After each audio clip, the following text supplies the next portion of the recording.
paralizirana. Pričao se nama. A? Pričao se nama. Ja prvo centriranje ne osjećam ništa, na. Dođem poslije podne, bio baš Sveti Ante bio. Da. Dođem poslije podne, gledaj. Nemoj bacat to, jebem ti. Šta bacaš tamo? Maramca. Nemoj bacat. Jer da kućiš nju muže. Odakle si donija, nemoj to prljati, jer ovdje je mojih prijatelja ovo njima. Staviš dole, vidiš, to se da još upotrijebiti, ja ću upotrijebiti, nemoj, molim te, prljati ovdje, jebem vas ja.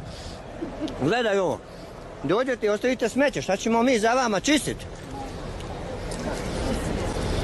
I ja dođem Lođa poslije podne, slušaj, centram ja njega povučem, neka si pala, neka, to ti je kazna, nemoj je dizat, ostavi, to ti je kazna što si bacila tamo, neka se, a, jesi vidjela? Aha,